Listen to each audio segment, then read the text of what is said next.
Shalom, selamat pagi teman-teman semuanya. Sebelum kita mendengarkan firman Tuhan pada pagi hari ini, ada baiknya kita bersatu di dalam doa terlebih dahulu.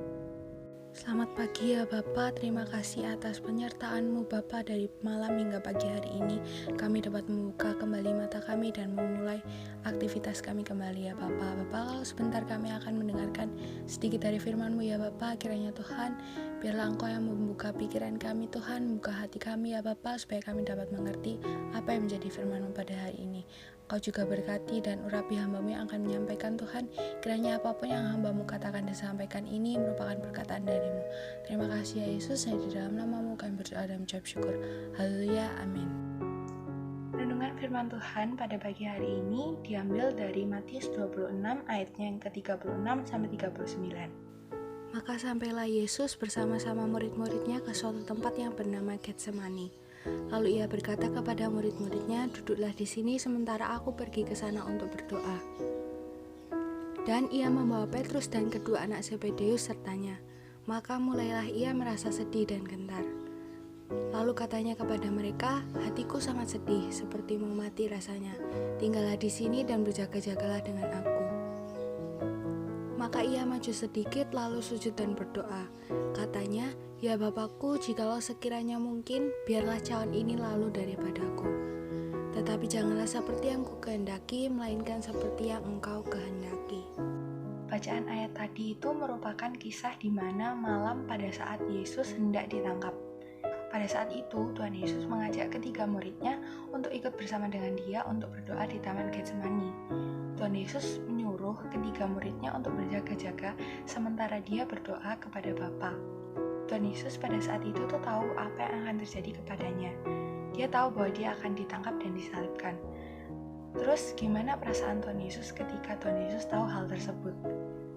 Ya, seperti yang tercantum pada ayat yang ke-38, Tuhan Yesus dengan jelas berkata kepada ketiga muridnya sebelum dia berdoa bahwa hatinya sangat sedih, bahkan sampai mati rasanya. Gak cuma itu aja, di ayat yang ke-39, pada saat Tuhan Yesus berdoa kepada Bapa, dia berkata bahwa sekiranya mungkin, biarlah cawan ini lalu daripadaku. Dan gak cuma sekali, tapi sampai ketiga kalinya Tuhan Yesus berdoa dan mengulang, itu dia mengatakan hal yang sama. Dalam Lukas 22 ayat yang ke-44 juga berkata bahwa ia sangat ketakutan dan makin bersungguh-sungguh berdoa. Peluhnya menjadi seperti titik-titik darah yang bertetesan ke tanah. Jadi di sini kita tahu ya, gimana saat itu ketakutannya Tuhan Yesus. Tuhan Yesus juga takut, Tuhan Yesus juga gentar, Tuhan Yesus juga gelisah. Bahkan hatinya sangat sedih ketika mengetahui bahwa dia mau ditangkap dan disalibkan. Nah, tapi apa sih yang selanjutnya dikatakan Tuhan Yesus? Di ayat yang ke-39 sendiri, Tuhan Yesus melanjutkan dengan berkata, "Janganlah seperti yang kukehendaki, melainkan jadilah seperti yang Engkau kehendaki." Tuhan Yesus tetap mau kehendak Bapa yang terjadi dalam kehidupannya, bukan kehendaknya. Nah, seringkali dalam kehidupan kita juga merasakan hal yang sama seperti yang Tuhan Yesus rasakan. Kita punya keinginan, harapan, cita-cita, dan itu tuh kadang gak terwujud. Yang terjadi justru tuh malah hal yang sama sekali gak kita inginkan sebelumnya. Tapi di sini aku mau tanya, apakah respon kita sama seperti Tuhan Yesus pada saat itu? Atau justru kita tuh malah marah dan kecewa sama kehendak Tuhan yang terjadi sama kehidupan kita?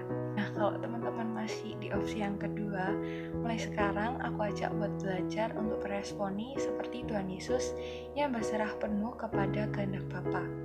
Kita boleh aja kok minta sesuatu sama Tuhan, tapi dikabulkan atau enggaknya keinginan kita dan harapan kita itu menjadi kehendak Bapa, bukan menjadi kehendak kita. Jadi kita boleh minta, tapi kita nggak boleh maksa. Lalu gimana sih caranya kita tuh bisa tahu apa yang jadi isi hati Bapa, apa yang jadi kehendak Bapa? Nah, untuk kita dapat mengerti kehendak Tuhan setiap hari, kita itu harus mengisi hati dan pikiran kita dengan kebenaran firman Tuhan. Karena orang yang gak membangun persekutuan dengan Tuhan setiap hari gak bakal tahu apa yang menjadi kehendak dan isi hati Tuhan. Dan orang yang terus hidup melakukan kehendak Tuhan pasti gak akan pernah takut sama apapun yang terjadi dalam kehidupannya, sekalipun itu banyak persoalan, masalah, ataupun tantangan-tantangan yang ada dalam kehidupan kita. Sekian renungan firman Tuhan pada pagi hari ini. Semoga bisa menjadi berkat buat kita semua. Sebelum kita mengakhirinya, mari kita bersatu di dalam doa. Bapa, terima kasih Tuhan buat firman-Mu Tuhan yang Engkau sampaikan pada kami Tuhan pada pagi hari ini ya Bapa. Kiranya Tuhan apapun yang menjadi rema pada hari ini ya Bapa dapat kami lakukan dalam kehidupan kami ya Bapa, dan biarlah Tuhan kehendak-Mu yang terjadi dalam kehidupan kami ya Bapa. Kalau sebentar kami akan melanjutkan aktivitas kami ya Bapa, Kau yang sertai Tuhan dari awal, pertengahan hingga akhirnya Tuhan, dari pagi hingga malam Tuhan. Terima kasih ya Yesus, hanya di dalam nama-Mu kami berdoa dan mengucap syukur. Haleluya, amin. Terima kasih semuanya, Tuhan Yesus memberkati.